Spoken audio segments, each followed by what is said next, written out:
we are doing a session on upskilling versus hiring and how we do that within startups and stay-ups. And we've got a panel that are going to be answering some questions that we've just crowdsourced from the crowd. It's like I didn't even have to do any homework. Everyone just told me what to do. But the first question that we asked was, what is one thing that we've done to upskill ourselves in our own businesses? And Adam is going to start by saying he's never done that. Look at that. Yeah, I don't know. I'm just the devil here. Probably because of my red hair. Yeah, I don't know. I prefer not to have to make myself the bottleneck in any situation. So, of course, I do upskill because I don't have all the resources in the world to hire everyone for every need. So, like, development-wise, well, and also you've got to be able to manage people, and as part of the management process, you kind of have to know how to, how to talk the talk. Specifically when dealing with like developers, you're kind of thrown into the deep end, and unless you hire a really experienced developer, which I could never afford, I always hired like the cheapest ones possible. And then I needed to learn, the skills. What skills specifically? Mostly like things that I had to own as opposed to the developers, like things about APIs and pseudocode and everything, like how to actually put together the platform and like the logic behind the code, I guess. And then things like when I have a server or I have a domain name, you've got to learn how to set all that up because you can't rely on a developer to do that. So it's being a good dev/product manager. Yeah, I think that's important. And the same thing with finance and legal. You kind of got to know the basics, and I think that's part of what it takes to be a good manager. Graham, what did you have to learn? Well, when I started my business 3 years ago, I didn't know anything about the textile industry, and I decided to make new fabrics. So, did you learn it all? And I'll admit this, I've been married for a long time. My wife's been buying my clothes for about 15 years, so I didn't have any idea of fashion either. So fashion, that's what you learned. So I had to upskill myself from zero. What I did was I took my previous skills. So my previous skills was as a television producer. So I used those skills to find out a whole lot of knowledge across the entire industry, just enough to be able to know what questions to ask. And then what I did was I asked the questions, and the answers revealed more questions. But I do remember sitting on a conference call in Singapore as a torrential storm happened over my head. I had 6 professors across the world, and I was moderating these conversations. We were doing some development, and I was literally sitting there Googling the words they were saying so I could understand what to ask next. Do you find that sometimes not knowing all the intricacies is a good thing? Because then you ask the questions that no one asks because you're not so deep. That was the thing I would say is there's no way we've achieved what we've achieved by actually coming from the industry. By not knowing the industry, it opened up, we had a different view of things. And you're able to have that beauty of being that childlike, because everything's really interesting. So you were never bored by things and you never assumed anything. I like it. Peter? So as of today, I'm still the CTO of Zigu, but I couldn't code a year ago. So, and I didn't know it. So my company is in real estate, and I didn't know anything of real estate either. So perfect combination. But anyhow, my co-founder was from real estate, so he learned me a lot. But then again, we still needed to code a platform, and I just started to learn to code. Sounds pretty cool. Benjamin? And I'm a huge proponent of learning what it is you need to do. So if you ask what it is, I mean, everything from Photoshop, video programs, coding, finance, marketing, advertising, pretty much all the basics of running a business. Like, learning it is often the fastest route I've found. Yeah. Can I add on that? I agree, because a lot of people think like, oh, Photoshop or video editing, they think it's just too hard. But we were 3 people in the company, we do everything ourselves. And if you couldn't find something, go on the internet. Yeah. The internet is your source of knowledge. Don't be afraid to do it yourself. What I've found is that sometimes it's quicker to learn the basics, but if you need an expert or you need something that looks really good, that's when you're just like, I'm going to contract that and pay someone good money to just make something beautiful. So that leads us on to the next question. When do you contract people in? At what point do you go, I don't know, I need help / I'm not switch to the Philippines? I guess even if I can do it myself, I prefer to get someone else to do it, just because I optimize. I optimize for time. Are you Tim Ferriss, really? Is that what's going on right now? Yeah. No. But I do agree with a lot of what he says, Yeah. much to my mum's dismay. Okay. So you just outsource everything? Yeah. Cool. So what do you do in your company? You just outsource the whole time? Yeah, I'd like to spend my time on management rather than actually doing stuff. Obviously, I do stuff, but I'm saying in the Yeah, ideal world, what I Sure. what I optimize my time for. Cool. What? I was just going to jump in. I think it's a lot to do with whether you've got the cash to hire, and there's, Yes. you know, there's Money. hiring people for free up to paying top dollar, and not necessarily paying top dollar is going to get you what you want. You need to be able to, like, there is an art to being able to contract and work through people, which is why I like coming from that standpoint of having worked at it on my own first. The basic Because understanding. you get the basic understanding, then you actually kind of have a better sense of, you know, what is the relevant questions to ask, and, you know, what are some of the pitfalls and where you actually are deficient in it. Then, yeah, sometimes it's, you know, timeline and the availability of talent. Like, that's also a, you know, difficult problem. Hiring someone, you know, can be a 3-month process, and in 3 months your business could be a completely different place than it is now. So it's like timeline, talent, money, and you need to know exactly what you want them to do, or you need to have a clear idea. Yeah. Cool. Basically, I completely agree with what he just said. Awesome. We have one rule, it's just cash is king, and if you don't have any cash, don't spend it. Don't spend the money you don't have. Don't spend the money you don't have. Cool. So if you don't have any money, you cannot hire anybody. So you're forced to learn it yourself, and that's what we have been doing for the last year. Yeah. Yeah. So no money, more problems. I think you need a strategy. I think if you need to kind of know what the end goal is, and you have a strategy back from that, and so you work out, can I actually achieve this myself, or at what point will we be at the stage to hire somebody, and so that way you can funnel your business, your workflow, and your cash flow to make sure that you've maybe done all the work you can possibly do, and when you need somebody to make it look really schmick, they come in at that finite end. But there's a strategy to work towards. Right? Are you going to do a Otherwise- strategy session for us next? It'll be circular. A circular economy. Cool. So we've talked a little bit about what skill did you learn and when did you start contracting. And one of the questions on here was, how do you keep control when you outsource stuff, which I think links into this, which you started talking about, Benjamin, with the timeline, talent, clear idea thing. But do you have any tips or tricks for managing outsourced people that you've learned over time? We should start with the king about Yeah. sourcing first. He needs a crown. Actually, that was on my demo day at DEFCON. Keep calm and outsource. Also ties into Nikki's question as well. Like, I guess I'll give you my general outsourcing framework in like 30 seconds. So the main premise I use is I always, if I start a new business, start a new project, I always have someone other than me that is my point person.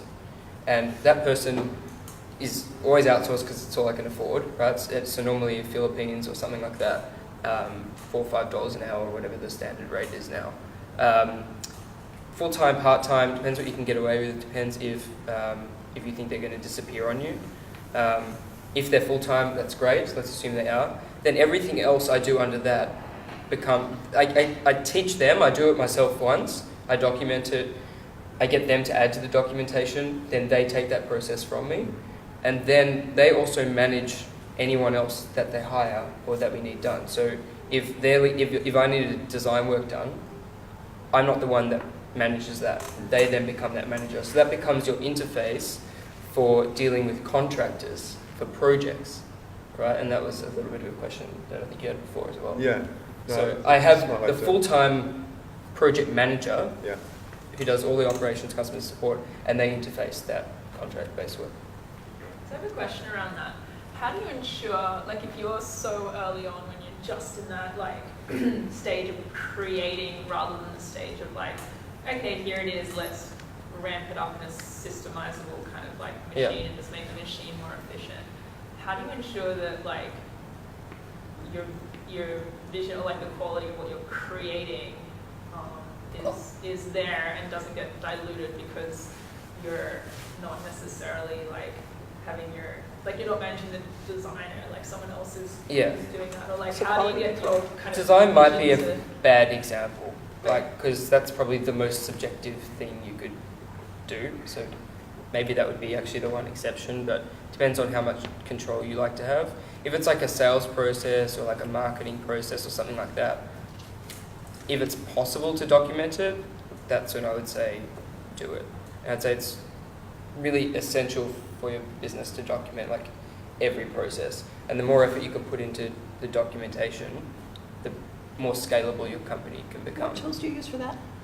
We actually just use Google Drive. I'm considering moving it all to like Asana or something, but I've always just used Google Drive. It's like I've just started this process of trying to get all the operations off my plate. So like Guru, which is quite good. Oh, yeah. It's like a knowledge management app where you put knowledge into these cards. So I just created all these boards with cards on them, like snippets of knowledge that. It's like Trello, but better? Or? Not even Trello. It's kind of like the whole idea is you have different boards. Like for instance, I have stuff like my teacher board. I have my lesson plans on there. I have processes around submitting class reports or whatever.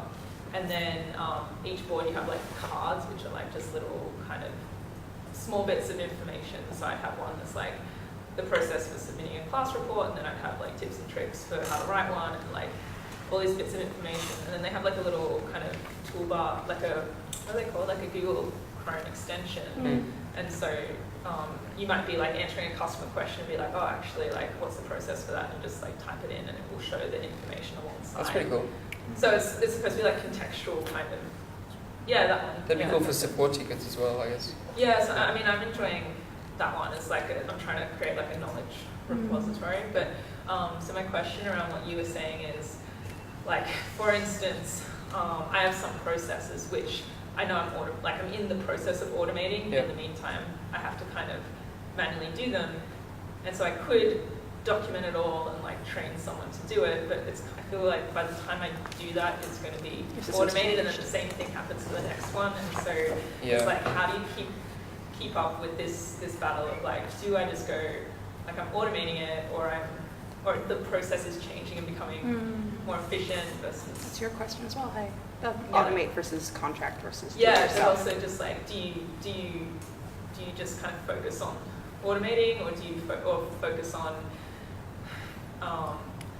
because the documentation and the training and everything like takes time to train it in a system that's changing so fast that like I feel like by the time I document it, it's different. Yeah, like it's all kind of.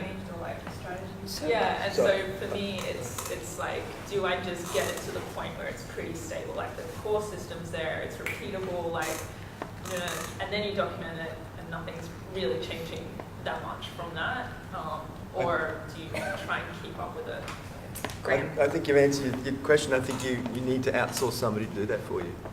So you get somebody to help you document your stuff, so you can just verbally say it to them, they can transcribe it. Right. And then so you just set that up, you do that every week, and you just go bang, bang, and they update it, so that's already happening in the background, and you're moving on. What we do with my team is we do working bees on things that aren't working. And so we'll be like, we have this process that's really annoying. So as a team, we quickly run through how it's working and what everyone's doing.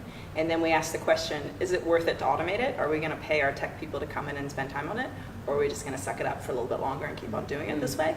But at least as a team, we have a really clear document of what we're doing and where the pain points are, and a clear understanding of how much money it's going to cost to take away that pain. I think generally speaking, development can actually cost more than hiring someone or getting someone to do it for a few dollars an hour. Depends on the process, obviously, but I think It clears up your brain to think about how you can make the process better. I have a PA, she's amazing. She does so much work in an hour. I just give it to her and she just bang, and then she comes back to me and she says, okay, and then we just run through it, and then I'll pick up the points that maybe we kind of got to go a bit deeper. And I just verbally say it gets put in and it's done. Okay. Pick up again another week. Honestly, it's saving my life, because I have the same problem as you. So how did you go about it? She lives here, and he's not telling us who she is. He refuses I'm to willing to name share. names.